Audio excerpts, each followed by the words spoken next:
Yash, I want to ask you a couple of questions. The first question is, you have completed your two levels of CFA and you have worked in a listed company back in India. Why did you feel that you want to come to real estate, and is it a hasty decision or it's an intelligent decision?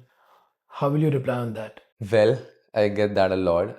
But here's the thing. So, when you analyze the portfolio of the wealthiest individuals globally, significant portion of their portfolio is tied to real estate. CFA taught me how wealth is built and preserved, and my conclusion is very simple. When it comes to real estate, it's not just an asset class, it's a wealth generator. And I did not leave finance, I brought finance with me into real estate. So you have just started your real estate journey and it's almost 2 months now. What do you feel about it? I don't think so. It's only numbers because you've always been a numbers person. It's a lot of hard work. It's physical, mental. Are you ready for that kind of stress? Yes, it's definitely a ship, but that's what excites me. So the thing is that I have been into the world of balance sheets and reports, and here I'm seeing that how value is being created into the real estate. So real estate is where people, emotions, and number intersect. In real estate, you have to be financially sharp and emotionally aware, and the balance is what excites me. I know it's very early to ask this question because it's only been 2 months, like I mentioned. Do you want to go back to investment banking or asset management? Yes, I did. In fact, I was on that path. But later I realized that even in those fields, the end goal is to invest in tangible and appreciating asset. Real estate gives me both control and the opportunity to build something into the real world with the same financial discipline. What's your role in the real estate business as of now, and what are you learning? Anand, I'm not rushing right now into anything. I'm observing everything right now, how deals are sourced, how deals are closed. Also, I'm diving into the financial side of real estate, which are pricing strategy, market trends, and investor conversation. I want to build a strong foundation and bring my own value to the business. What is the most exciting thing you like about real estate so far? What thing excites me a lot is that the potential to grow and helping others to grow, whether it's helping individual buy their first home or helping my investor to maximize their return, the value is tangible and every deal has its own story that excites me a lot. What kind of surprises you are dealing with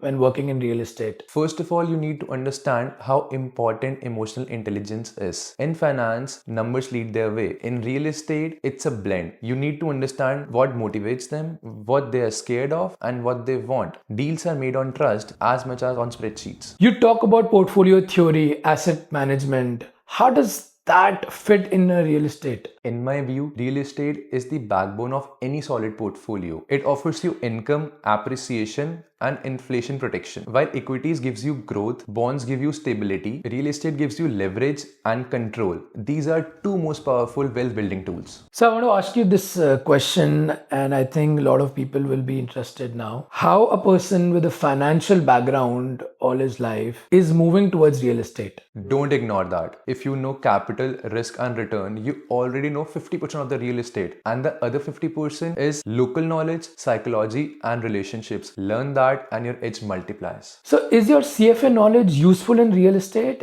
And if yes, how are you using this? From cash flow modelings to understanding risk adjusted returns, CFA is always with me. Real estate is not isolated from the financial theory. If anything, it needs more of it. Whether it's IRR, cap rates, or market trends, CFA training always urges me to ask better questions.